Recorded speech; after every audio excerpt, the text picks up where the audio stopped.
Please begin, ma'am. You are live. Hello. Hello. Yes, ma'am. Yes. You. When am I supposed to start? You please inform me. Yeah, sir. Yes, sir. Okay, thank you.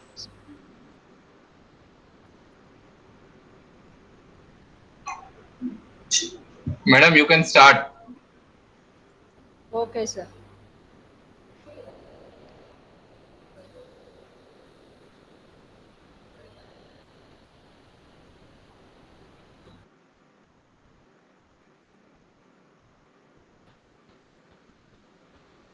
Good morning to one and all present here. It is an immense pressure. Sir, can you hear me, sir? Yes, I can hear you. Yes. Okay. Yeah. It's an immense pleasure to take an opportunity to conduct the webinar on behalf of our Department of Pharmacy Practice, Parul Institute of Pharmacy, and also I would like to thank to give this opportunity to the Parul Institute management, Dr. Divanshu sir, and also our principal and dean, Dr. Abhay Dharamsi sir, and for the technical support and digital learning, digital side to Mr. Brijesh sir. I would like to introduce the speaker, Dr. Kishore Nyanasam sir. He is working as Associate Professor and Director of Experimental Education, College of Pharmacy, Gulf Medical University, Ajman, and he is qualified from BPharm, MPharm, and PhD from Manipal University, and he did his postdoctoral training in Wisconsin Hospital, Wisconsin University, United States of America, and he has a wide experience. He served as a associate dean, College of Pharmacy, GMU for past 6 years, and he served as a head of the department pharmacy practice for 2 years, and he is having more than 15 years of teaching experience in the Department of Pharmacy Practice. He also served as a clinical pharmacist for more than 8 years in Kasturiba Hospital, Manipal University, and he established clinical pharmacy services at Tumbai Hospital, Ajman, UAE, and also he published more than 55 research papers in reputed peer-reviewed international journals. He guided more than 20 students at postgraduate level and also for the family students. He is having a wide experience in designing and coordinating clinical trials, developing clinical guidelines, pharmacovigilance, toxicovigilance, drug utilization evaluation, antibiotic sensitivity pattern, drug formulary, and pharmaceutical care programs. He served as the Executive Secretary of Association of Community Pharmacy India since 2007 to 2010. He is an annual member of ISPRO, the International Society of Pharmacoeconomics and Outcome Research USA. He is also a member of ACCP, American College of Clinical Pharmacy. He has presented papers in 3 countries like USA, China, and Malaysia. He is also an invited speaker for FIP World Congress titled on what is evidence, current trends, barriers, and best practices of ADR at Hyderabad.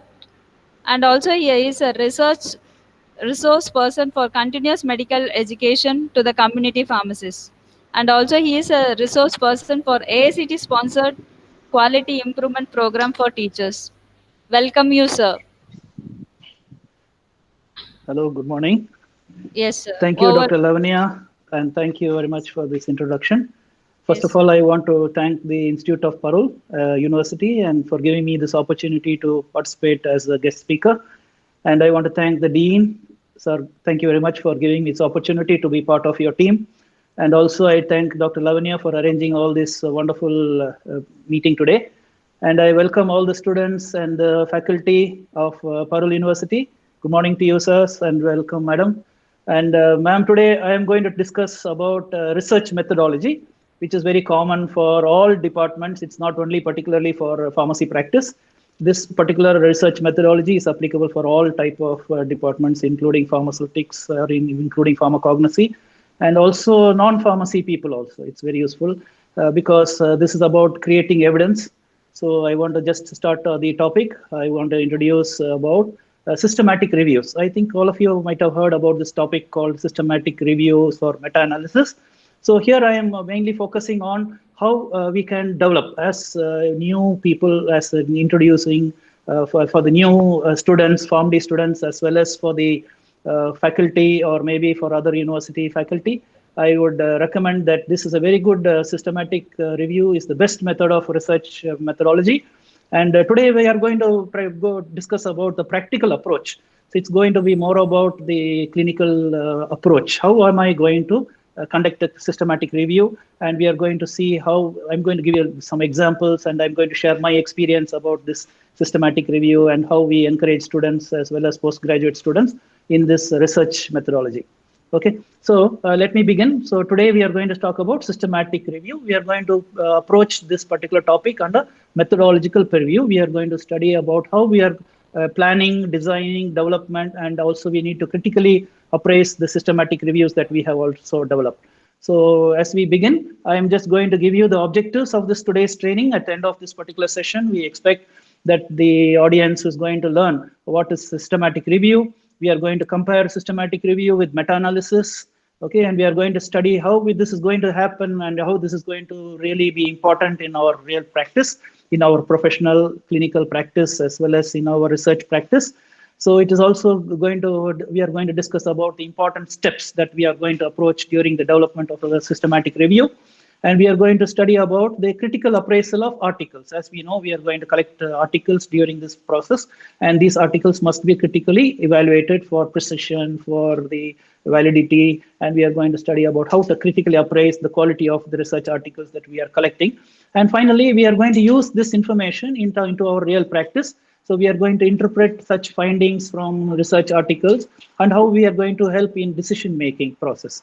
So usually decisions are made in the hospital, and pharmacists are going to participate in decision-making. So clinical pharmacists are helping doctors in making absolute good decisions about the choice of medicine, about the appropriate dose selection, and optimizing the therapy. So it's very important for clinical pharmacists to provide a very optimal drug information service. So this is a very important practice decision-making process during the drug information process. So I think we are going to study about these topics today. So in the beginning, I just want to start off with a case. Okay, I'm going to introduce a case where a 59-year-old male patient, he had a history of hypertension, and he has now stage 2 renal failure. Okay, so now this particular patient is asking about the salt diet. There were conflicting information from various resources about the amount of salt that he must take. So we have 4 multiple choice options. There is one option is about using 1 teaspoonful of sodium chloride a day. The second option is using 9 grams of sodium chloride. This is equal to a tablespoon of sodium chloride every day.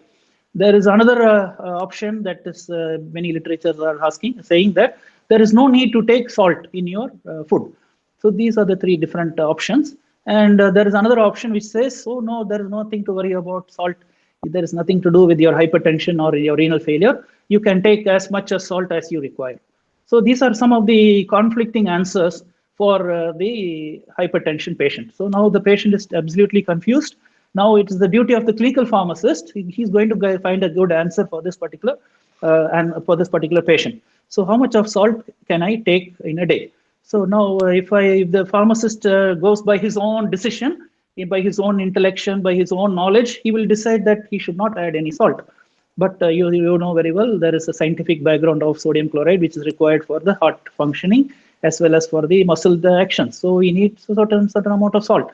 So now there are various amount of evidences. So we have to collect evidences for the decision. This is where we are now getting into the process of decision making. So we are not taking decision by our own brain, by our own memory, or by our own learning, or by our own experience. We don't take decisions in clinical practice. So in clinical practice or in any general process, it is important to consult literature. When we consult literature, we will have many answers to this particular question. How much of salt can I take? There were studies done in USA, and it was decided that 1 tablespoon of salt is enough for the patient in a day.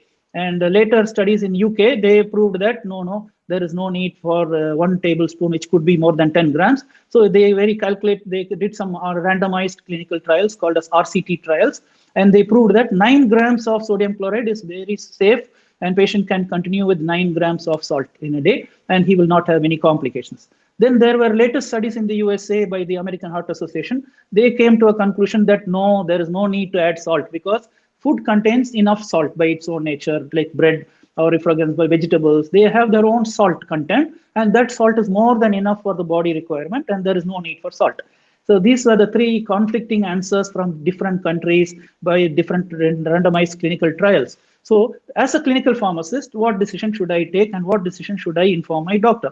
So in this particular situation, I should do certain literature search. I should go for evidences. So that is where I have to do certain process called a systematic review. Now, a systematic review is a systematic method of collecting evidences. In the systematically, we are collecting all literatures related to salt, for example, in a particular topic. For example, the use of salt, sodium chloride in hypertensive patients. So I'm selecting a topic and I'm going to collect certain articles in a very systematic way, in a standardized format, in a very comprehensive. I should not miss any article. I must comprehensively search, and it is something called as explicit search. Explicit means I'm doing a direct search in the particular database. We have many databases like PubMed, we have Medline, we have Embase. So there are many databases. We are going to use direct, very particular, very unbiased search, and we are collecting all the literatures, and then we are arranging those literatures. We are critically appraising those literature. Or is this the study worthwhile to include into our systematic review? So we are collecting many articles. We are evaluating the quality of literature. Some are observational studies, which I can exclude. I am going to observe only randomized clinical trials or RCTs, and I'm collecting certain RCTs for my systematic review. And I decide upon the particular trial. Which trial am I going to include into my systematic review? Once I collect all the literatures, I critically evaluate those literatures. Then I am going to collect the data. I am going to see how many patients were studied and what was the clinical outcome and what was the relative risk. Like how many patients improved with 9 grams of salt, how many patients improved with only one teaspoon of salt, and how many patients improved without salt. So I'm going to analyze the data of each clinical trial, and I'm going to pool the data. I'm going to collect the data from each study, and I am doing a data analysis. So that's called extraction of data, analysis of data, and then I am synthesizing my own outcomes. Now I am going to conclude that this particular format of sodium chloride is very, very useful for this patient. And this is where we take decisions based on past literatures and randomized clinical trials or any other thing. This can be very applicable even in selection of drug, selection of dose, and even also in the pharmacokinetic decision makings. So I'm just going to define systematic review. Systematic review is defined as a standardized and a systematic or a comprehensive search of all relevant articles, and then they are formulated into a based on the research question or based on the research topic. Then these literatures are then reanalyzed by critical appraisal. We have to rule out if there is any bias, and then we are going to analyze those data, individual study data, into one pooled data, and then I am going to draw conclusions from that particular study. This is called a systematic review. So why systematic review is very important? If you see the ladder of evidence, if you see here, animal studies are the very basic research that most of us do. In Indian context, if you see, most of our pharmacy colleges are very experts. They are doing a lot of studies on animal studies. They are screening a lot of drugs. They are screening the safety of drugs in the animal studies. And that is the end of that. We have done a lot of herbal studies and we stop there. And this time, if you see the ladder of evidence, these animal studies, the anecdotal evidence, expert opinion, all are in the lowest rank of the ladder. Okay, and then we should learn how to apply this particular research in human beings. So we have something called as case series. So in case series, we are using this particular drug in few patients, selected cases. Like for example, we can use certain Ayurvedic drugs in certain human population in few of the patients. Like case series include 14 patients or 24 patients or 6 patients in each group. And then we are drawing conclusions from small studies. These are called as case series. So they are also in a lower ladder. And if you see the evidence, this evidence is building up with more case control studies. These are called cohort studies. Cohort studies are pre-observational studies. And then we have the higher ladder, we have the randomized control studies. These are controlled trials where they have a control group, we have the test group, we have the positive control group, negative control group, and then we do proper randomized clinical trials. And these randomized control trials are published in renowned journals like New England Journal of Medicine, the Lancet Journal, and also we have journals, a very, very British Medical Journal, and these are wonderful journals which publish these randomized controlled trials. And if you see, this has very high good evidence. The strength is increasing towards from the baseline towards the right. As you see, there is an increase in the strength of the evidence as we go up the ladder. And there is a decrease in bias. Can you see there is a decrease in bias on the right side? As we go up the ladder, there is a decrease in bias. Now, beyond all this ladder, you can see something called a systematic review. This is the highest quality of research anybody can do. In this systematic review, we are collecting all literatures done on randomized trials, on cohort studies, case control studies, observational studies, and then this data is then pooled together, and the data of each patient, you mean the total population, is collected into a one pool, and there is a statistical analysis, very simple analysis we are doing, and then we are drawing conclusion about an efficacy of your drug or safety of a drug, or maybe a decision like simple like the salt intake, a diet or exercise, effect of exercise in outcome of a disease. All such decisions are taken by systematic reviews. And if you see, there is one more very important step beyond this that is called meta-analysis. Meta-analysis has the highest hierarchy of evidence. So this is the highest evidence in all research, medical research, or in any type of research. If you see, there is meta-analysis. So in systematic review, we are collecting all literatures and we are pulling the data and we are drawing conclusions. These are simple studies. But in meta-analysis, we are doing something called as the funnel plot, or we call it as a forest plot.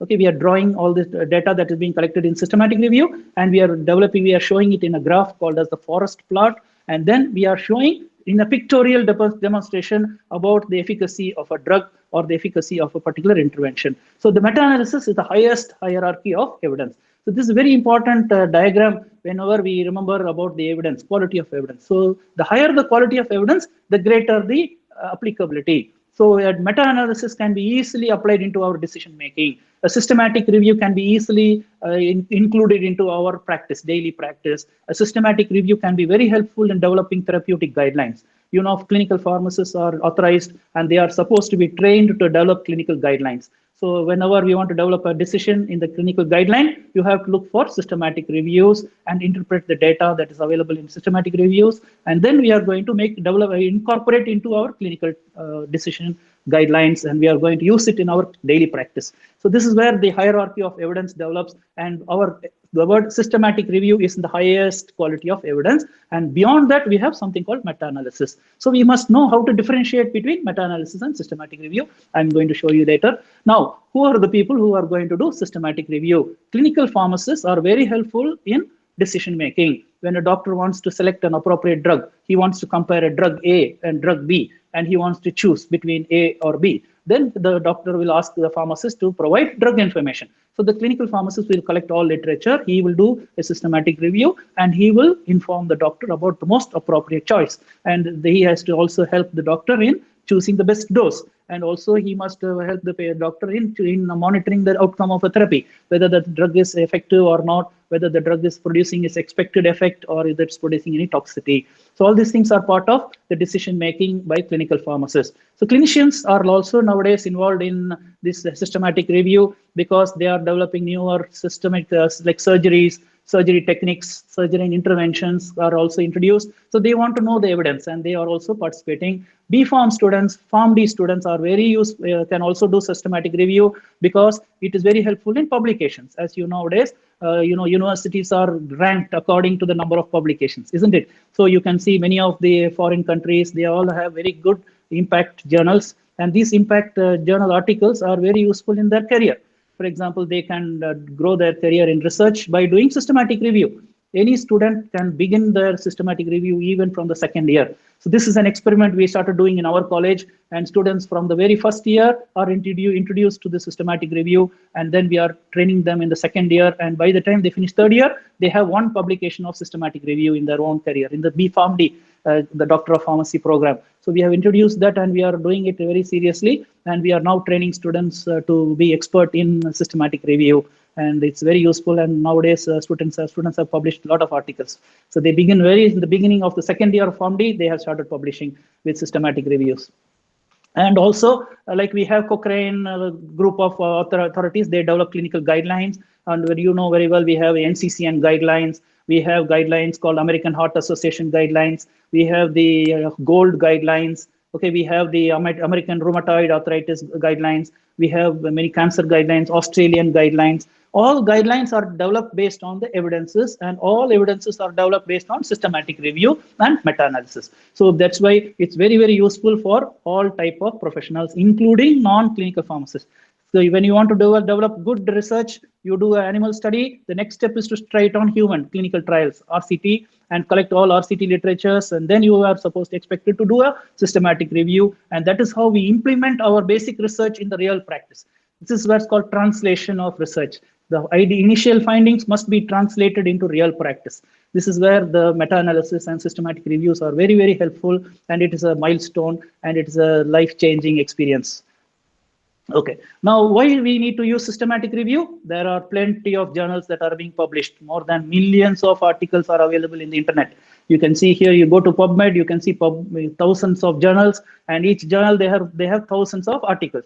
So there are millions and millions of articles available in the resource. Now, as clinical pharmacists, we are going to derive the most appropriate literature for our evidence. So that's why we need to learn what is systematic review, and it is very helpful in identifying the most appropriate research question. For example, we talked about salt intake, isn't it? So based on that salt, we need to have a research question, and that research question is then proved by appropriate and most explicit search. And we are trying to find out the best article or the best evidences that are being done on that particular research question. So in decision making, I have just told you, whenever in clinical practice, doctor wants to know the comparison between drug A and drug B, he wants evidence. So if he will not give the medicine unless there is a proper evidence. If you show evidence from a systematic review or a meta-analysis, then the doctor will accept to give that particular drug. So this is how we help doctors in decision making, in selection of antibiotics, in selection of cardiovascular medications. And you know very well, there are a lot of medicines that are being discovered.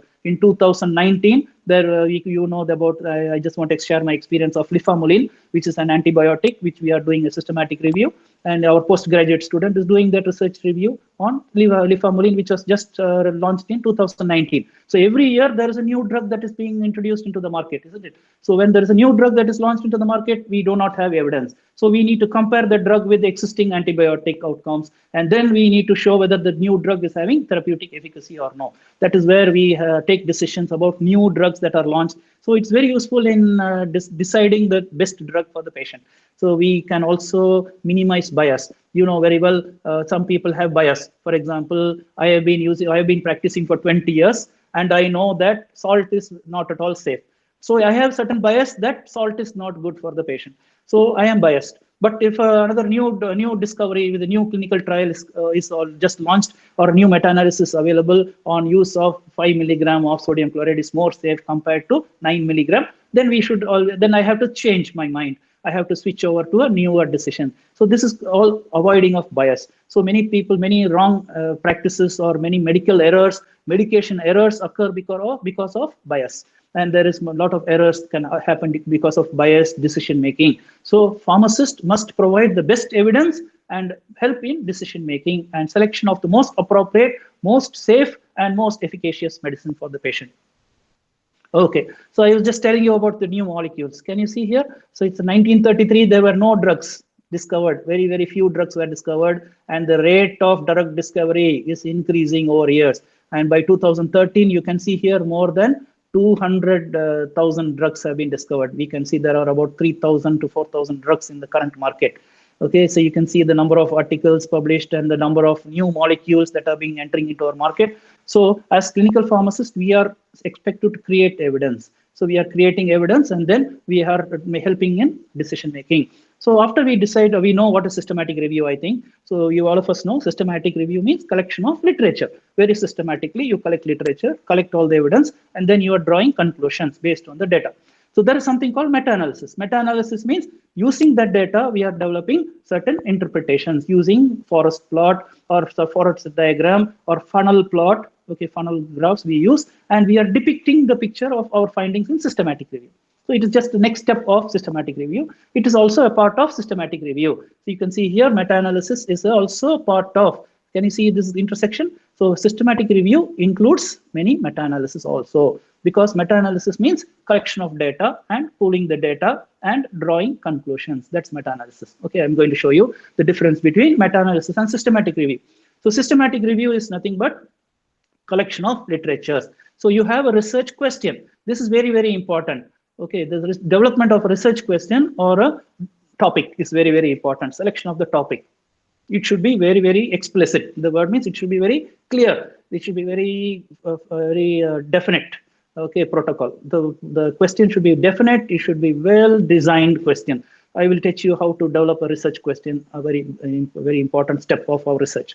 Okay, so based on the research question, you're collecting all studies, you're comprehensively collecting all the literatures, then you are appraising all the data, all the studies, you are collecting it together and finding out inclusion criteria or exclusion criteria. So if you want to include it, if only RCT, we are including some studies. If it's an observational study, we exclude it out. So this is called as exclusion of criteria and inclusion of criteria based on the bias or based on the type of study. And then we are using this particular study to be very systematic. And since it is very systematic, it is reproducible. Anyone can do this research, including a young PharmD graduate can start doing this research right from the first year. This is what we start training our students from PharmD. We start giving them about literature review, how to provide drug information service, how to give them how to select a journal, how to critically appraise a journal article. This kind of training we are providing you in the very first year itself. Yes.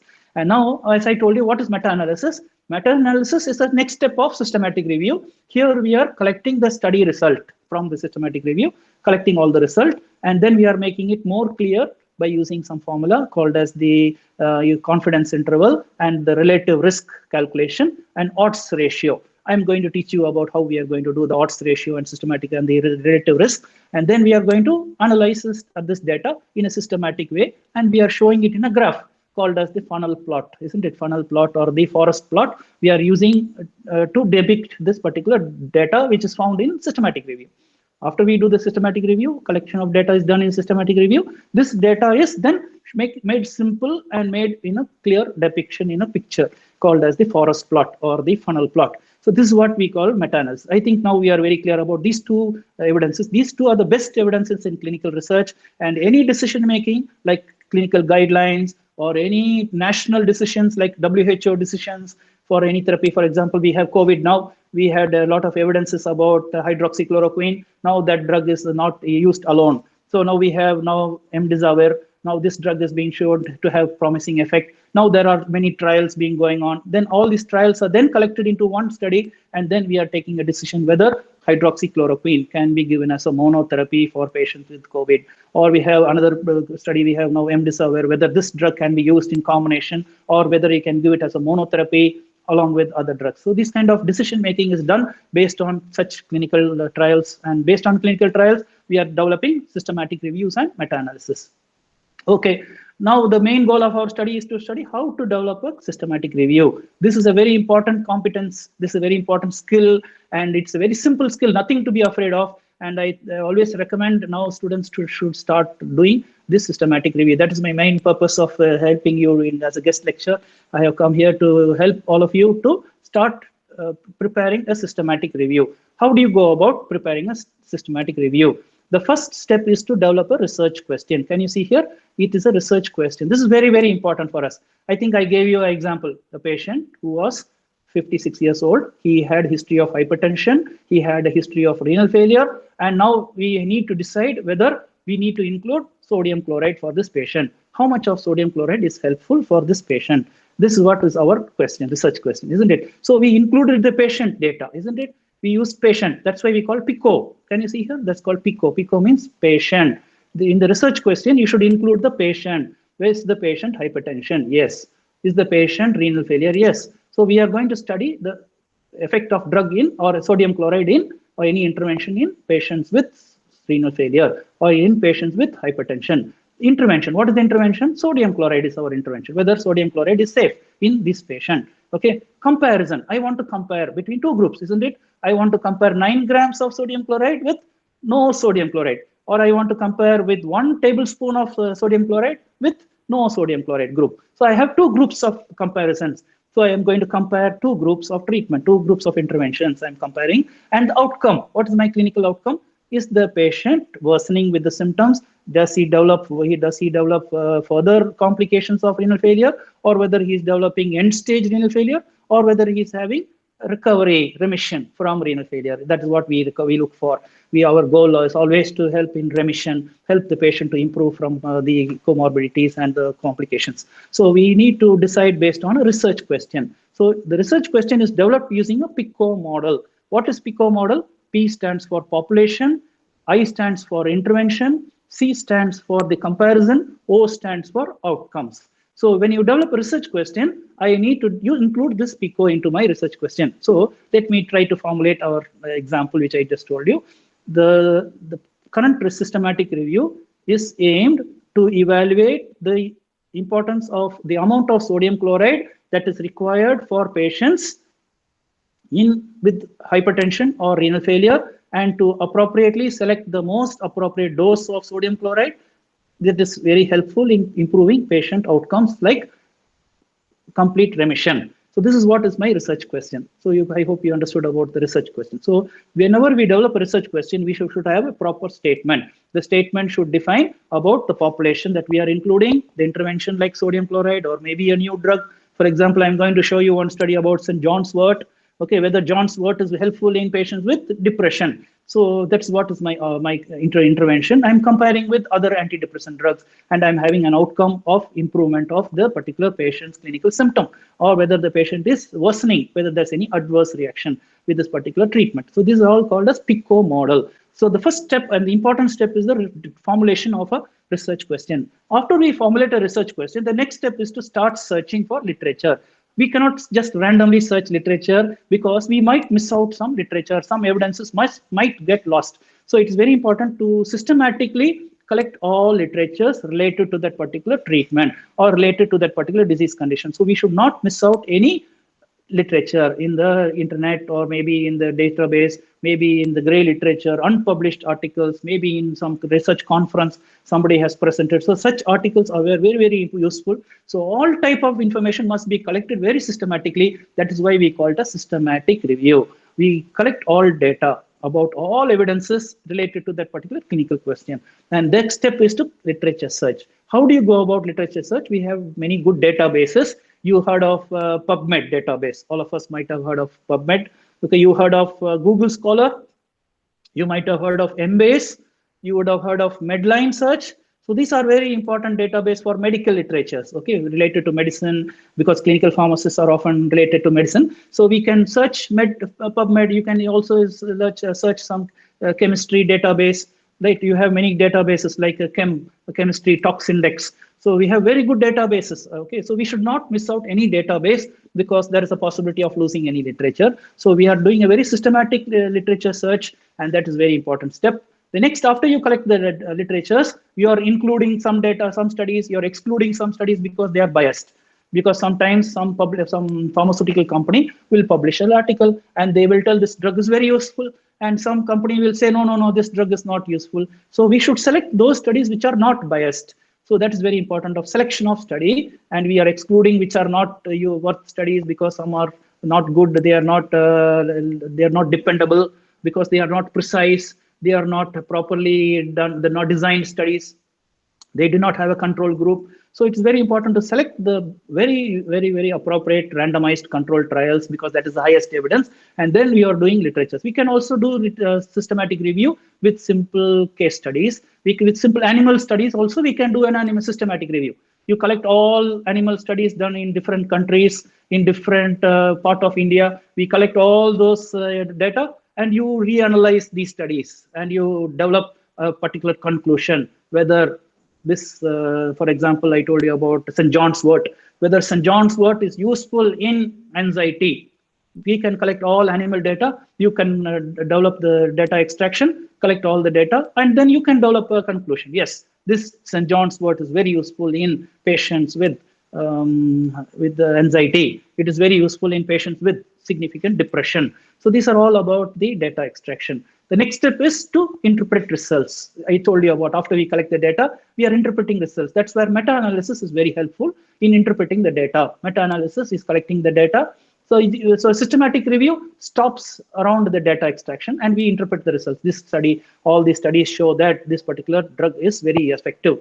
Then after that, we do the meta-analysis again, and then we prove that this particular study showed a very good outcome in terms of a pictorial diagram. So then where meta-analysis comes into picture, and interpretation of results are then very helpful in decision-making, like clinical guidelines, helping in introduction of any evidences in our particular practice.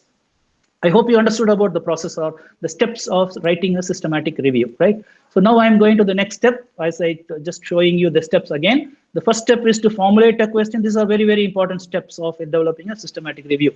Formulating a research question, planning the review, comprehensive search of all literatures from databases, unbiased selection, inclusion, exclusion criteria must be applied, and studies that are not useful are rejected. They are excluded from the study, and those trials which are very well designed, those studies which are unbiased can also be included in the study. After that, we are critically appraising all the data. We are extracting the data from studies. We are then drawing conclusions, synthesis of data. Again, we are doing some meta-analysis like simple chi-square, simple student t-test can be useful in synthesis of data. And then you are doing something called as relative risk and odds ratio, that is where synthesis of data. And then we are including meta-analysis. Then we are interpreting the results in our real practice, whether this can be helpful in decision making, whether it can be helpful in real practice, whether it can be helpful in guidelines development.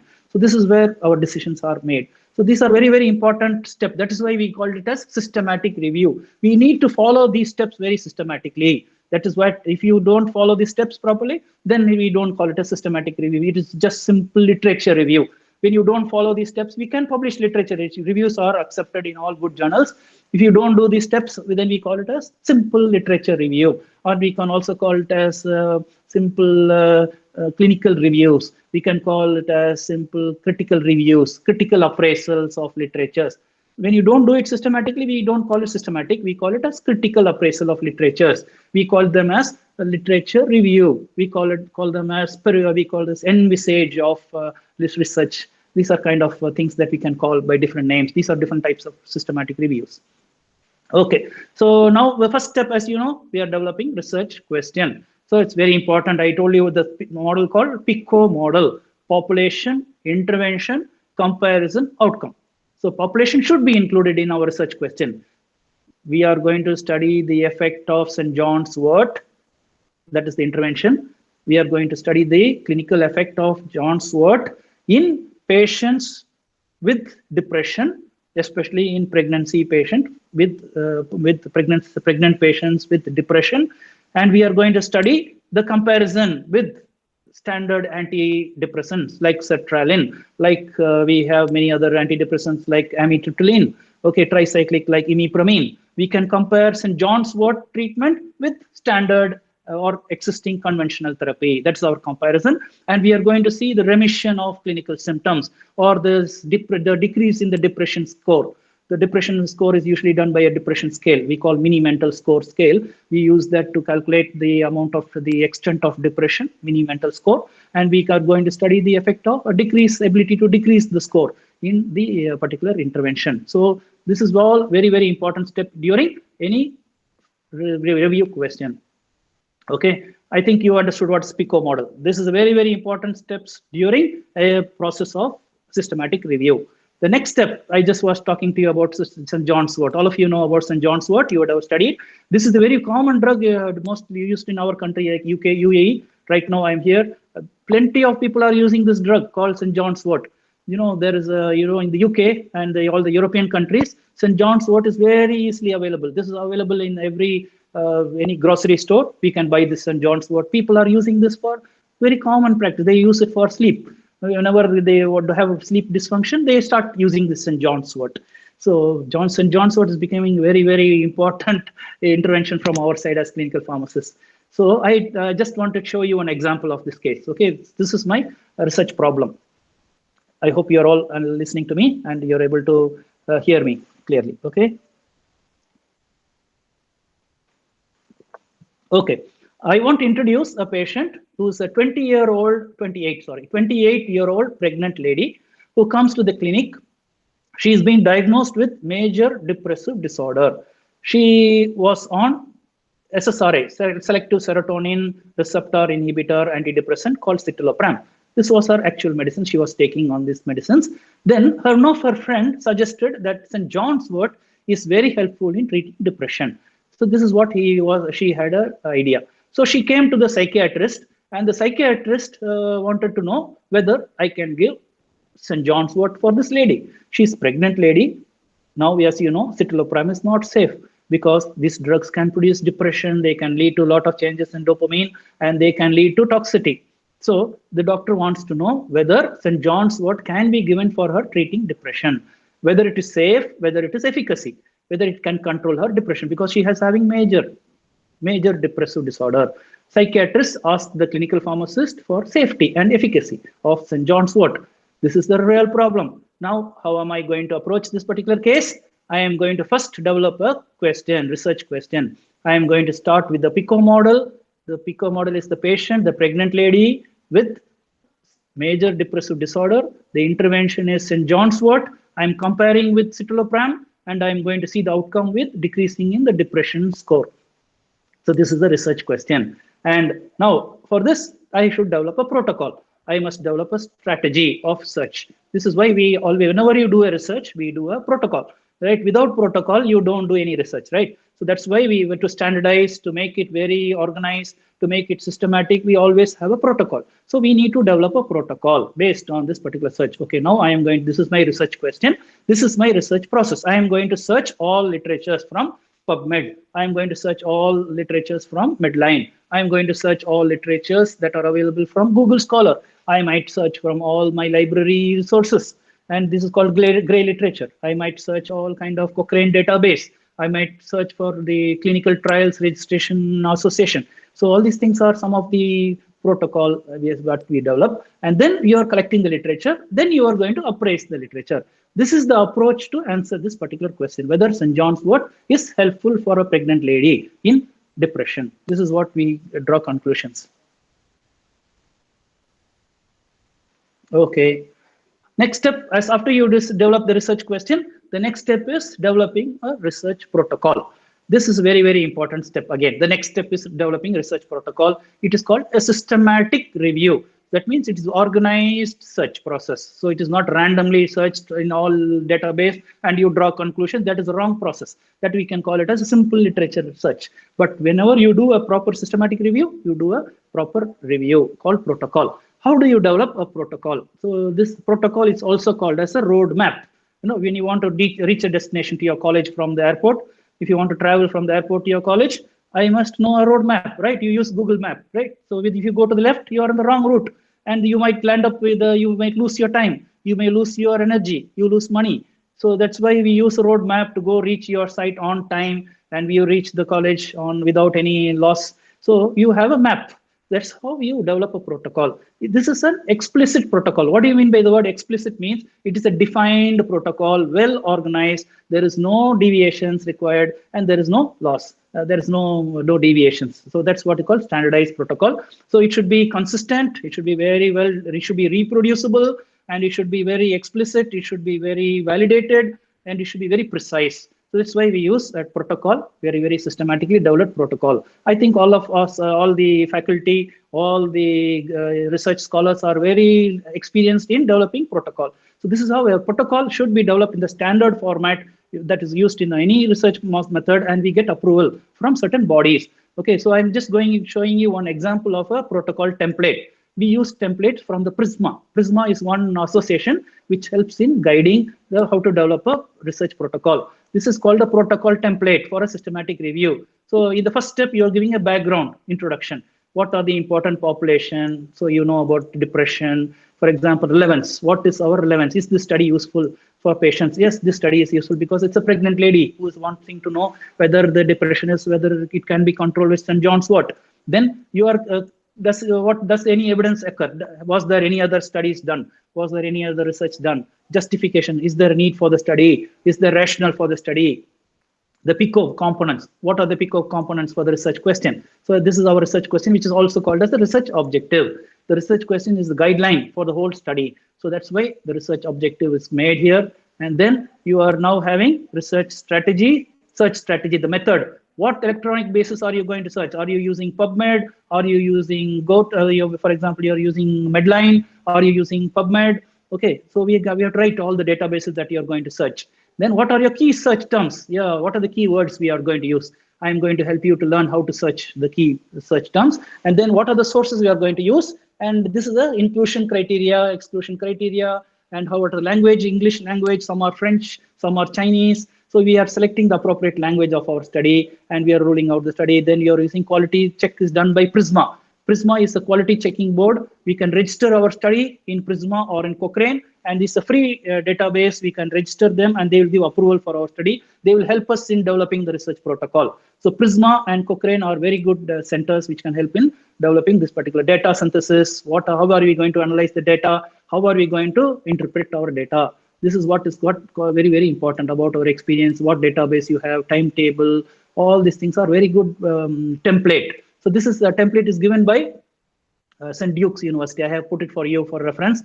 Okay, you can always take it from Dr. Lavanya. I have sent this protocol template to you. Dr. Lavanya can help her in distributing this particular template. Okay, so I have another checklist called Prisma. Prisma is a database, can help in improving the quality of research. So Duke's University link is also being given to you, and Prisma guidelines. We have certain guidelines how to do systematic review. So whatever I am talking is all part of these guidelines, Prisma guidelines. Okay, we have another database called Cochrane database. So this database help in registering this trial or our systematic review. When you want to do a research systematic review, you can register here so that they will protect us from other people will not copy this. They will not do it, duplicate. That's why we always register this kind of systematic review in Cochrane. Cochrane is the best organization which helps in controlling the systematic review. Can you see this line here? This is called as a forest plot. This is a Cochrane is very helpful in developing forest plot. They are doing meta-analysis. This particular organization will register all meta-analysis studies, all systematic reviews. They will be registered in this database, and then only we can do such studies. So Cochrane database is a very good database that helps in registering the systematic review. This is a very authentic database which will we can register our study. If you want to do a systematic review, if you do it in a good systematic way, you can register here and they will protect us so that nobody will duplicate that. Yeah, that is what's this. So there is another body called Prospero. This is also another organization. This is UK. This is UK body and this is Belgium. Cochrane is from Belgium. This is from UK. Prospero, this is a database. This is helping in controlling reviews. We can search this database to find out any previous systematic reviews already done. If they have already done the same research question, you need not repeat the same research question. So we must be able to be careful not to repeat, not to duplicate, because there are plenty of research questions you can develop. But it's very important. Unnecessary wasting time is very important. If you do duplication, then you are wasting time and then you are losing all that particular time. So that's why we need to check if somebody else has not done such a same research systematic review in the same research question. If the research question is different, then you can do a new research question. You can do a new systematic review. Understand? So, for example, many people have studied about this particular St. John's wort in normal adults, but nobody has studied on pregnant ladies. So I did a study in pregnant ladies. You get my point? So we should develop a research question which is very unique and not reproduced. Not somebody else has not done. We are doing something very unique, and that is very helpful for patients, because pregnant ladies we cannot give normal antidepressant drugs. So I must select the most safe drug for this patient. So I am doing a systematic review. I'm just giving you an example. I didn't do a study in this particular St. John's wort. I'm just giving you an example of study. Okay, there are other databases which can help us in developing systematic review protocol. This like SPICE protocol, like it can help us in intervention, comparison, evaluation. This SPIDER is also one of the database can help us in developing research protocols. They have many guidelines. They will help us. When you write to them, they will help you to develop and conduct. They will also help you in developing research questions. There are associations which will motivate to improve the research methodologies, like, for example, systematic review, and they are training young students. They are training faculty. They are giving a lot of help to all the people who like to do systematic review or meta-analysis. Okay. So now the next step is to find out eligible studies. You know, you have developed a research question. Now you have developed a particular protocol. Now you have to go about searching for articles. I told you about database. Embase is a very good database. It's from the Ovid group of population. You know, the Springer Link. Okay, Midline, Cochrane database, Scopus database. If you heard of Scopus, right? Scopus, PubMed is there. Sinhal is there. Okay, these are some of the database we always use. Cochrane database. So these are standard databases from which medical literatures are available. So these kind of database have all the medical literatures in the whole world. So if you do a search on all these literatures, you will not miss out any important, good designed clinical trials or good designed studies will not be missed if you are searching all these resources. You have gray literature called Google Scholar. This is the usual step our students like to search. So Google Scholar is a very easy database. We can search. You will get more articles in all these databases in the Google Scholar. So we need to search all these things. And if there are studies that are duplicating, we have to drop those duplicated items. Duplicated items should be dropped out. And those studies which are qualifying for the inclusion criteria will be included in our study. Okay. So we use something called as Boolean search. I want to use the term Boolean operator. So this is very important key search for all students. Usually we teach them in the pharmacy how to go about searching literature. So I am now sharing my screen. I'm going to Google Scholar. And in the Google Scholar, I am going to search one keyword. For example, I am going to use St. John's Wort. Okay, John's Wort. Okay, I searched John's Wort in the Google Scholar. Now, if you see my screen very clearly, I have about 51,300 articles. This is too much, isn't it? St. John's Wort, if I'm searching, I'm getting 51,000 articles. Oh no, this is a very big, difficult word. So I'm using one Boolean search. So what I'm doing, I'm going to search woman. And I'm using the Boolean search. Okay, I'm using capital letters A and D. Okay, women's and St. John's Wort. Now, if I search, I will get decreased number of articles. How much did I get now? 20,000. So you remember it was 50,000. Now I reduced to 20,000. So now I am using another Boolean search, pregnancy. This is my important word, pregnancy, right? Pregnant. Pregnant. Then I'm putting a star because it could be pregnancy, it could be pregnant, it can be any other term. So I'm using the word pregnant, and I'm using the word and. So it will select only those articles related to pregnancy, woman, and John's Wort. I'm just selecting these articles.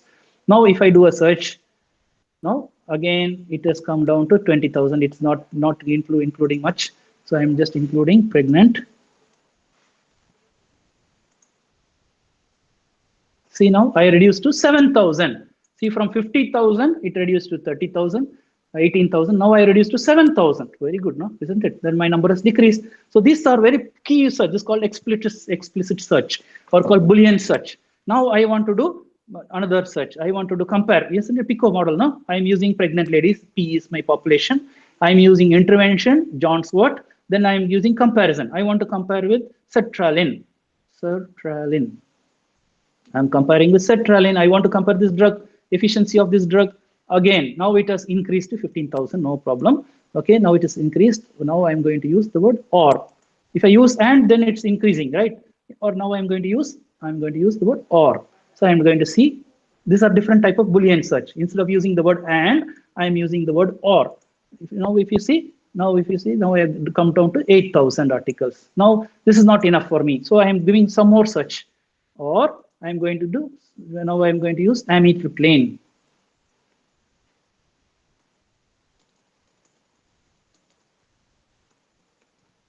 Okay, I'm going to do another search. It is down to 7,000. Then I'm putting the word and. If I do different type of search, I get different type of results. See, now it has come down to 4,000. So there are 4,300 articles which are discussing about pregnant lady, about intervention John's Wort, about comparison drug, and amitriptyline. Now I did not give my disease condition, our outcome. So now I am going to do outcomes. Now I am giving my outcome. Outcome is what? Now major depressive disorder.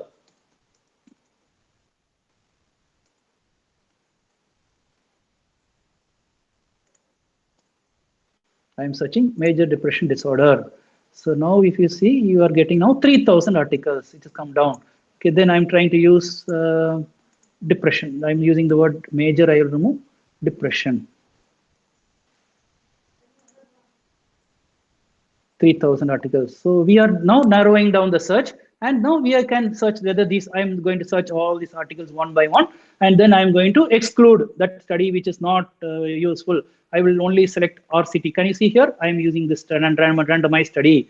So you can see here, effect of hypericum perforatum, St. John's wort in major depressive disorder, randomized control trial. I can select this study. And you see here, I'm going to select the study for my inclusion criteria because it's a randomized trial.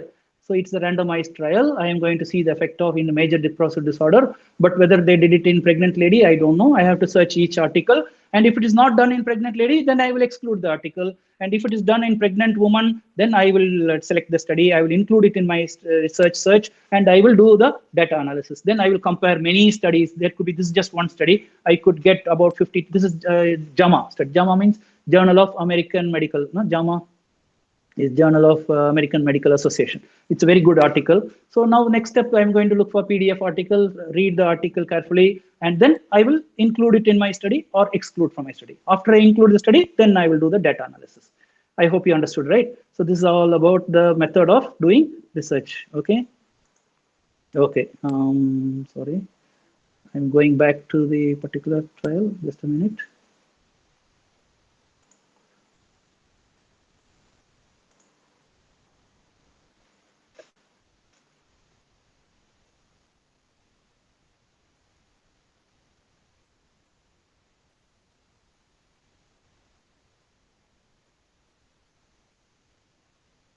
So this is what I just gave an example of Boolean search. So we use certain terms with keywords called as the mesh terms. We use mesh terms to the keywords or the research keywords are being done. So and operator, I use and or not. So these kind of words I can use along with during the search, and I can reduce the number of studies which are explicit. That means who study talk only about pregnant lady, who talk about ergot, who talk about other depressants, talking about patient randomized trials. I can add the word randomized trials also in my search, and I can get the articles what are related, and then I will screen those articles and I can include in my research called as systematic research. This is the best method of research, okay? So now I just gave you an example, right? This 50, there's another lady, 50-year-old female who comes with major depression, and I'm using certain keywords. What are my keywords? Woman, female, depression, St. John's wort, hypericum perforatum, citalopram. Then I told you about sertraline. I can compare with many other. I can keep on using a lot of keywords and get the most appropriate drug about comparison between about St. John's wort with other antidepressant drugs and find out whether they are clinically safe or clinically efficacious in controlling depression. This is how we select drugs. Inclusion criteria, exclusion criteria, very, very important because some studies are not randomized studies, some studies are biased, some are observational studies, some are only just opinion. So we rule out unwanted studies and we select only those studies that are relevant, which are very specifically addressing our research question. So those kind of studies are selected. For example, I just want to show you one flow chart given by Prisma. See, there are about 3,738 articles about this ergot. Okay, I just took the study, ergot systematic review. 3,738 research records were discovered, and they were somewhere only 2,825 articles were rejected because they were not in the inclusion criteria. And then from the 2,834 trials after duplications, see 3,738 articles were discovered, 2,834 articles were just narrowed down after removing all the repetitions and the duplications, and then 2,805 articles were seen. 9 full articles were studying for eligible, and at last only 2 studies were proved to have excuse me, sorry, only 2 studies had the evidence of a particular so at the end there were only 2 studies that were included in the qualitative analysis, and these 2 studies were then used for systematic review. And there was a Cochrane article that was published. So I took this article from Cochrane database. They have published, having 1 article in Cochrane publication is equal to your lifetime achievement. You're a best scientist in the whole world. if you have one Cochrane database, because you have done a systematic review, you have done a meta-analysis, and I want to show you how easy it is to prepare an article on Cochrane. See, I just gave you an example of ERGOT. So this was an actual published article from Cochrane database. They have done the study. They have concluded with a study only with 2 studies. Only with 2 studies, they have done this particular research, and they have published in Cochrane database in 2017. That means last year, 2 years back, they have published this article in Cochrane based on a systematic review. So I just gave you now an idea about data collection, data extraction. The next step is data collection. After you do the selecting of the study, we collect the data, and then what are we doing? We are doing an analysis of the particular accuracy. We need to find out something called as the relative risk ratio. So what is relative risk? This is a formula we use to calculate the efficacy of a drug. Odds ratio is useful in collecting the safety of a drug. Okay. For example, you have 2 groups of population, that is exposed population. This is called treatment group A, B. That means, for example, improvement. For example, if there is an event occurred, that means patient improved with therapy. Okay. If there is a patient improvement, yes, A. With exposed therapy, A, then we call A. B. B means they have not improved. Okay. So then this is the control group. Control group is not exposed group, and they have some people will have placebo effect, isn't it? Some placebo effect, some people will improve. Some 10% of people may improve, but in the treatment group, there will be 20% improvement. So 20% improved, but in the placebo group or the control group, only 5 people improved. So that's called C. And in the placebo group, there were more patients who did not improve. So there was no improvement in the placebo group or the control group, but there were less patients in the non-effective group. So we have this formula. So relative risk is used to measure the efficacy of a drug. A divided by A plus B. C plus D. Hello? Yes, sir. Am I able to hear? Okay, I may extend for about 5 to 10 minutes more. I'll try to finish soon. No problem, sir. Continue. Can we extend time? Yeah. Yes, sir. How much yes, of sir. time? How much of time can you allow me? It is Google Meet only, sir. You can extend, no issues, sir. You Okay. can complete. Maybe 10. Can I finish in 10, sir. 15 minutes? Okay. Yes, sir. Yes. Okay. Yes, sir. So you are able to listen to me, and there is audio clearance. Okay. Everything's okay, no? Yeah, sir. Yes, sir. Okay. Thank you. You're able to understand. Okay. Thank you. Okay. Now I was just talking to you about data analysis. So I'm just giving you an example of a study with ERGOT, for example. ERGOT people who were treated with the ERGOT or the exposed people, there were certain percentage of people improved. Some people did not show improvement. But in the placebo group or in the control group, some people improved. Only a few people improved, and there were more number of people who did not have improvement. I'm using the formula called relative risk. Okay, relative risk. Relative risk means the efficacy analysis. So each study we are supposed to calculate this called relative risk. Study number 1, it showed 10%, 1% improvement. Okay, if the relative risk is more than 1, that means the drug is very effective. Okay, are you all listening? Hope there is no sound disturbance. Can you all unmute your mic, please? There is sound disturbance. Thank you. Okay. Okay, I was just telling you. So whenever we calculate the relative risk, if the formula, after doing this formula, if you get a value of 1, that means the drug is not effective, not safe. It is in the middle. If it is more than 1, that means the drug is very safe. If it is less than 1, that means the drug is not effective. This is what we come to conclusions based on the relative risk. So study number 1, what is the relative risk? Study number 2, what is the relative risk? Study number 3, what is the relative risk? Study number 4, what is the relative risk? So we have list of studies. For example, now we have only 2 trials in the ERGOT, right? In the ERGOT, we have 2 trials, RCTs. In the first trial, it showed improvement more than 1. In the second trial, it shows less than 1. That means first trial is showing clinical improvement. The second study is showing clinical no effect. That means we need to do a justification. We need to find out more studies that are supporting. If more studies are having high relative risk, that means it's having better efficacy. If there are less studies on efficacy, that means the drug is not effective. So this is how we calculate relative risk. So there is another formula called odds ratio. Odds ratio, we find out about adverse reactions.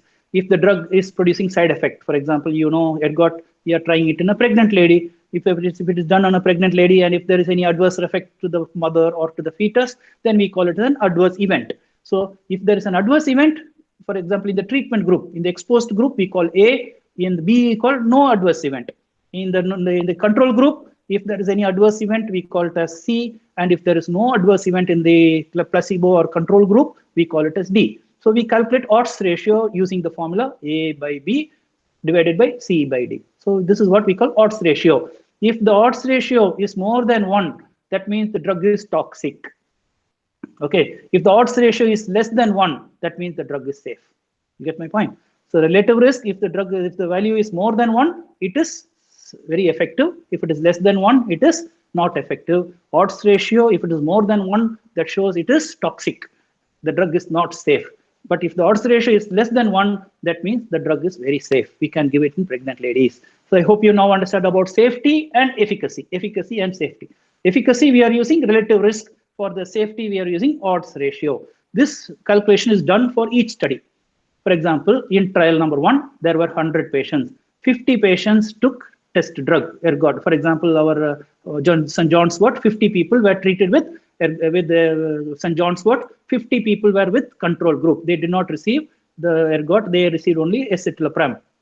Now, I am going to study the effect in 50 people. Out of 50 people, 40 people were improved with ergot therapy. In the control group, only 10 people were improved. So 10 by 40. So how is the formula? 40%, right? So it will be 40 divided by 50 group. The 50 group is the control treatment group, right?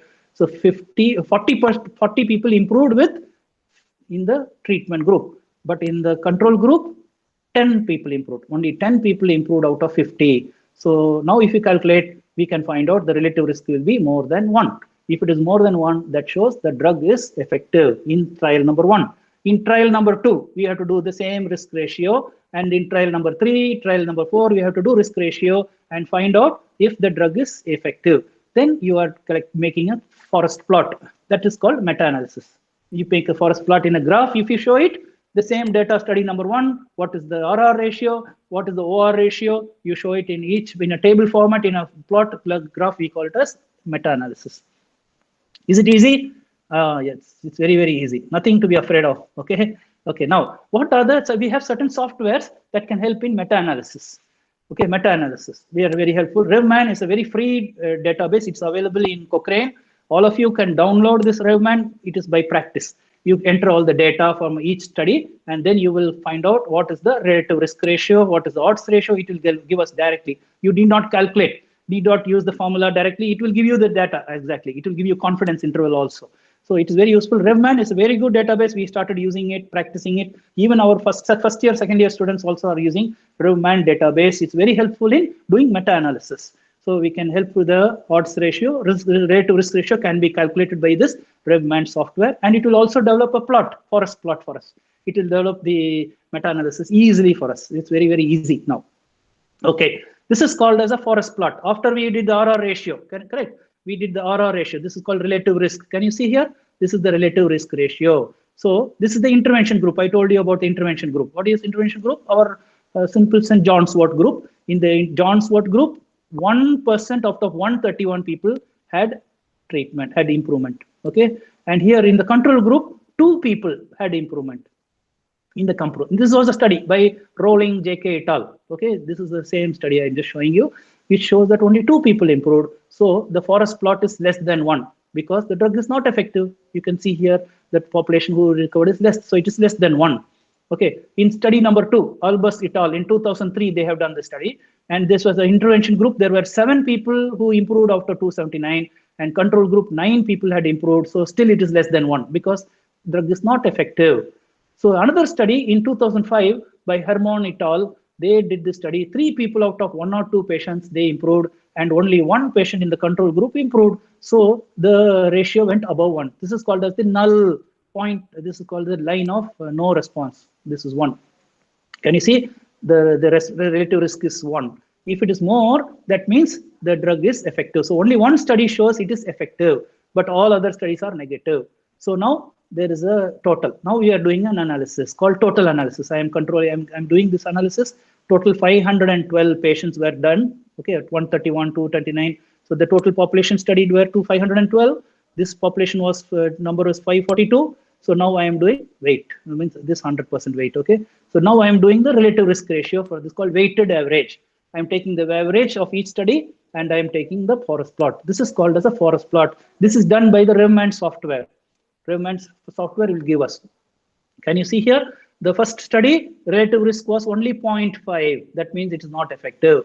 In the second study, it is 0.84. It is the negative side. It's not 1 or more than 1, right? It's less than 1. So the drug is not effective in these two studies. In the third study, you can see the RR went above 3. That means the drug is very, very effective in this third trial. Third trial, it shows 3. So in an average, if you see all average, the overall study shows a relative risk of 0.087. That means our St. John's wort is not effective in patients with pregnancy. This is our conclusion. Can you see now? It is less than 1. The relative risk is less than 1. So the drug is not effective in pregnant ladies for controlling depression. It is used as an anti-anxiety drug for patients, not for depression. Okay. So this is what is the conclusion. The 0.87. So the drug is not effective. So this was a study published in Cochrane database. Can you understand now how Cochrane database is done? By simple formula using relative risk ratio. All of you are able to understand this relative risk calculation. So relative risk is very helpful in calculating the effectiveness of a therapy. Odds ratio is useful in measuring the safety of medicine. Okay, now I am going to show you odds ratio plot. Okay, so this is an odds ratio plot. Can you see here? Odds ratio is shown here. Odds ratio is calculated for each study. Baron et al. This is about 10 to 12 studies are here. Okay, safety about the St. John's wort study. They have taken many studies.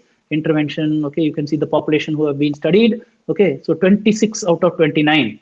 We are 32 out of 34. That means there is more toxicity. So here you can see it is more than 1. So the toxicity is 1.85. Very high toxic. That means if it is more than 1, this is called as the line of null reference or null effect. This line, center line is called null. That means 1. You know, when it is OR ratio is 1, it's called null effect. So if it is more than 1, that means the drug is toxic. The first study shows the drug is toxic. The second study shows that the drug is toxic. It is more than 1. It is 12.7. That means more toxic reactions have been seen. So it is not safe in pregnant ladies. So 1.27 is more toxic. Okay, this study by Davis et al. 1967, they have done the study. It shows it's toxic. In patients with somebody else in 2002, they have shown 1.03. Okay, so it ultimately, when all this was pooled and when we compared the average, it was 1.21. That means the safety odds ratio was more than 1. So the drug is not safe in pregnancy. So it is toxic. That means there are more side effects than the therapeutic benefit. So this drug is not the right choice to be given in pregnancy for depression. So I have answered the question, right? So the pregnant lady is not safe. Intervention or St. John's wort is not safe. The comparison between the other antidepressants is not safe. And outcome, it is not effective in therapy. It's not effective in controlling depression, but it is more toxic. That's what is the conclusion from the study. So this is also another study which I just show you. This is from the Cochrane database I have taken. So odds ratio. What is the formula for odds ratio? A by B divided by C by D. That's all. Simple, right? That's all about formula, right? So it's a simple formula we can use here using odds ratio. A by B divided by C by D. So this is how odds ratio is calculated. And then you are plotting it in a graph. That's called meta-analysis graph, called forest plot. Understand? And if it is more than 1, it is not toxic. That means odds ratio was 2.73. It is high.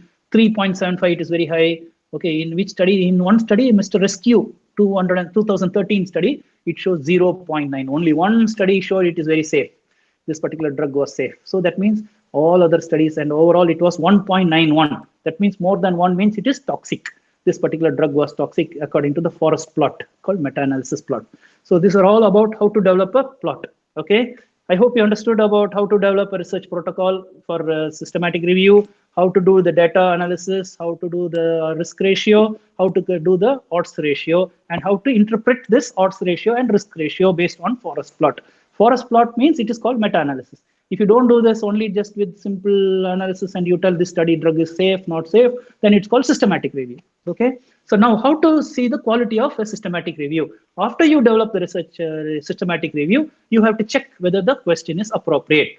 This is called quality control, quality appraisal of your systematic review. Check if it is called the research question is focused, whether it is very specific, whether it is explicit, and then you find out whether you are including the right study like randomized clinical trials or observational studies or cohort studies. You have to specify very clearly, find out whether this study is appropriate for that particular research question, find out if all the literatures have been done. You searched all the literatures, Embase, PubMed, Medline, okay, Google Scholar, all these databases were searched clearly, then it is a good quality research systematic review. If it is a good quality studies, you have only selected only good quality randomized study, it is a good quality randomized systematic review.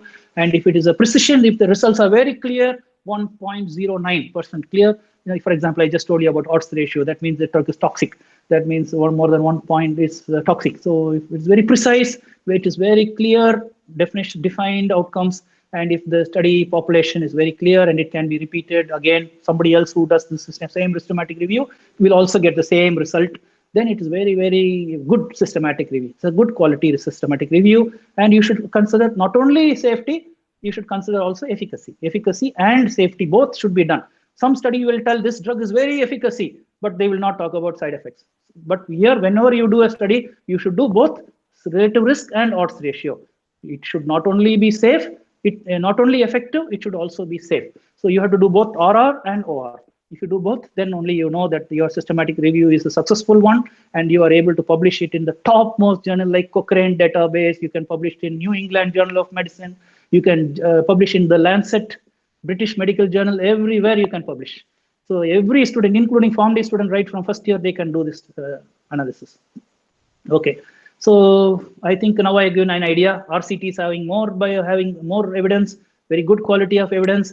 Okay, some studies are not published, so they have not good quality. They are published only in a journal, only in a conference, for example. So such studies will not have much weightage like RCT trials.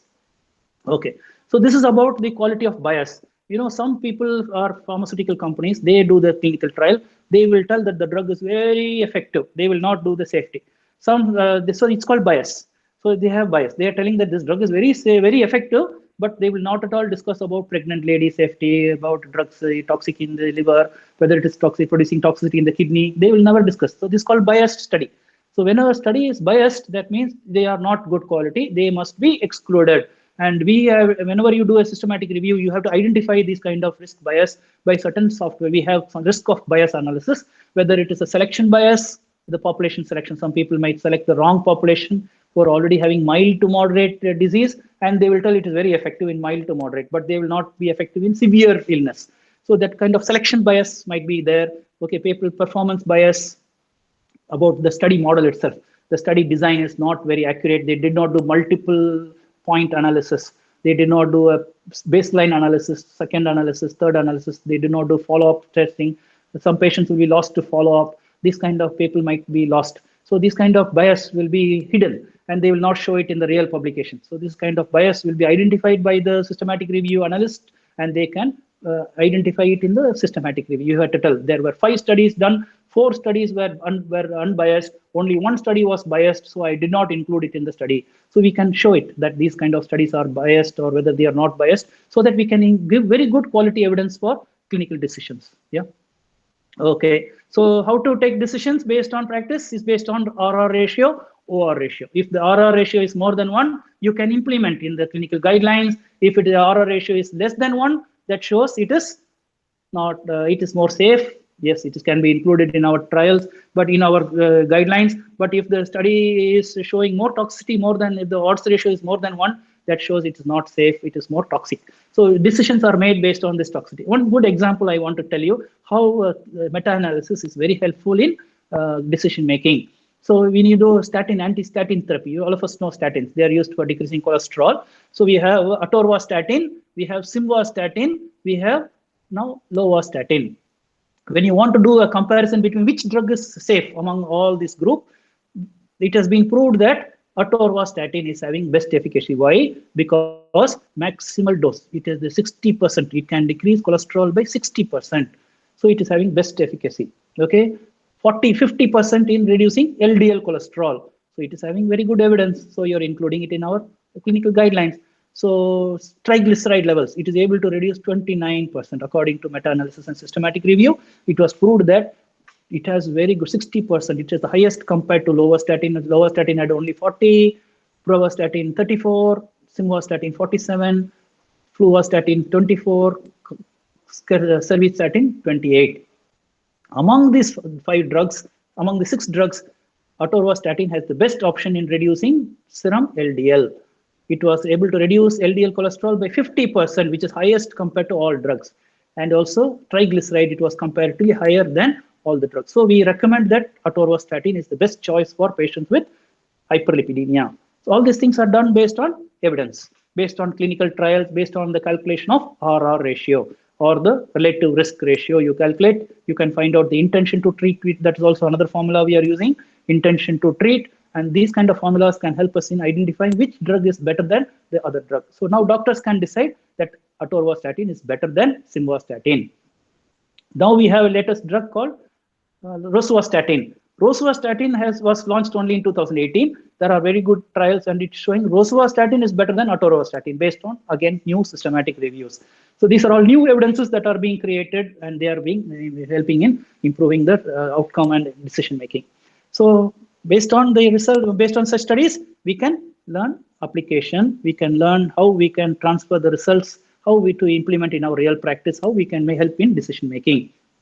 Okay, so let me summarize the whole content. Since I had 1 hour, I have taken 20 minutes, sorry. Now I just want to summarize the content. Summarizing, we have studied a brief overview about what is systematic review, how systematic review is different from meta-analysis, and how they are the highest quality of evidence. Then we learned how to do a systematic review. I showed you about development of research question, using the PICO model, that is the patient intervention comparison outcome model. And then we are learning how to develop a research protocol. We have template from the Prisma template. We have the Prospero template. These are group of organizations which help in supporting, developing good research in systematic review. You can take help from them, and they will always convey they are in UK and in USA. They are very helpful in developing, in encouraging and training students, as well as faculty in developing the systematic review. And I went through one course from the Johns Hopkins University. I went through that, and I have given you the link in my link to the net I have given you. So all of you it's a free course in St. Johns Hopkins University. There is a free course on systematic review, how to develop a systematic review, how to publish. And once you are publishing, you can publish many articles. You can publish 10 articles in a year, and also you can develop your university. Your university name will become big. It will be a world recognized university all over the world. If you publish one good systematic review, your university will become a world renowned university. This is my prediction for all of you. Thank you very much. Okay. This is the resources. I told you about the course that I did. St. Johns Hopkins University, I have given you the link. You can join this course. It's a free course, and you can take training. Cochrane is also providing training. Can you see? I have given this link for you. All of you can go through this training. Best of luck to all of you. Thank you very much. Thank you, sir. Thank you. I take this opportunity to propose the vote of thanks on behalf of Parul University, sir. Okay. And actually, it was a short notice given to you. No problem. And No. Really, it was good, sir. And based on this, our students will be benefited. And sure. Really, everyone doesn't know this much like regarding what are the difference comparison between systematic review and meta-analysis. Yeah. And it was really simple. Yes. Yes, sir. It was a good enlightened with the knowledge and presence of yours. And I would like to thank our principal sir also for his support. Yes. And also for the digital thinking to Mr. Brijesh sir.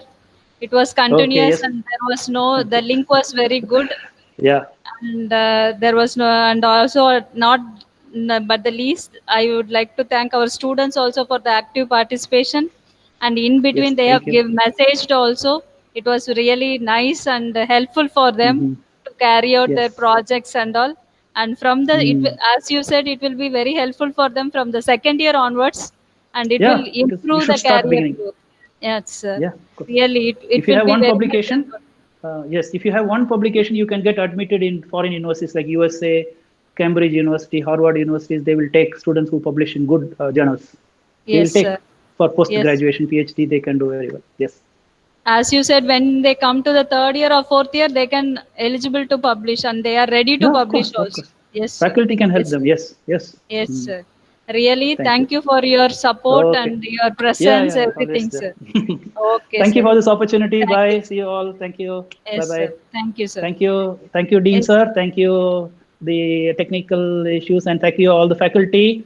Thank you all for this. I want to thank the students also. Thank you so much. Bye. Thank you, Yes. Mr. Brijesh. Bye. Bye.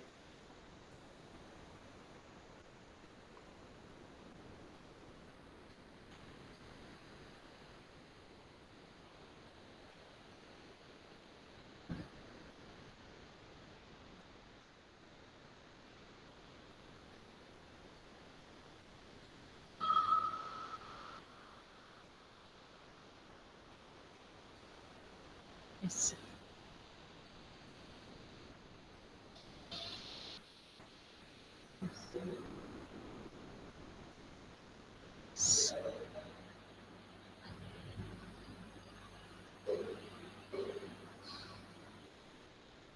We can end up.